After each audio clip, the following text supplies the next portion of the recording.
O kaibigan, dito ho sa amin pong ginagawa ni Parin Johnny, niikutan ho namin yung mga kampo, mga decals na nakalagay ho sa mga mobile patrol unit ng PNP na isang malaking hamon daw dahil yung ilang mga pasilidad nila, mga patrol vehicle, pagka donated dyan, Parin Johnny, may pangalan nung nag-donate. Natural. Oh my God! Diba? So, Siyempre, pag magdo-donate ka, kahit pa paano, pauswelo na lang sa'yo ilalagay yung pangalan.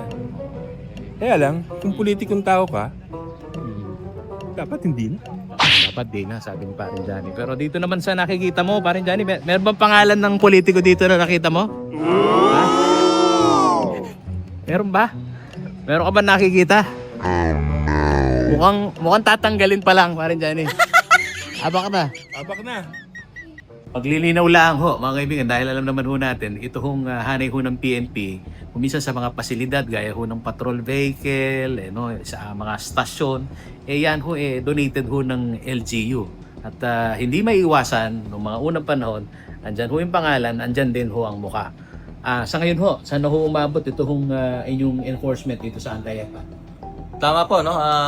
Katulad nga po ng natin, nabanggit natin kanina, aside po dun sa pakikipag-ugnayan natin sa kanilang mga respective LGUs, ongoing na po ang ating pag-aayos, pag-aalis ng mga ganun na klaseng mga marka, no?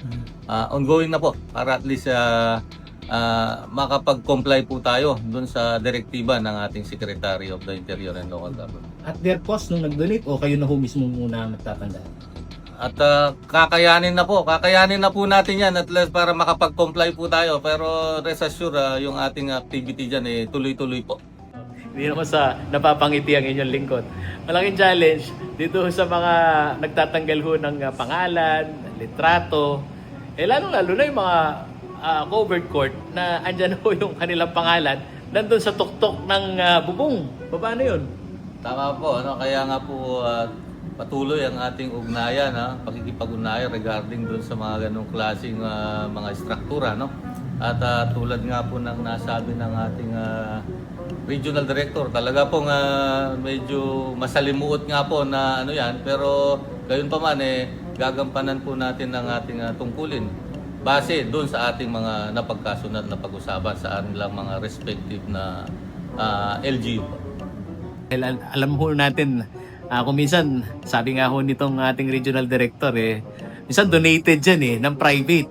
Yun, it's complicated. Pero dapat sa ngayon pa lang, nalalaman nila na ang advocacy ng administrasyong ito talagang matanggal ang mga EPAL, sana wala ng resistance. Dito naman ho sa mga initial ho na activity ng PNP na sinamahan ho ng inyong mga tauhan, wala namang resistance. Tama po. Initial, base dun sa mga initial reports na natanggap ko na coordination ng ating mga COP sa kanilang mga respective LGUs, naman po sila, very submissive naman po, no?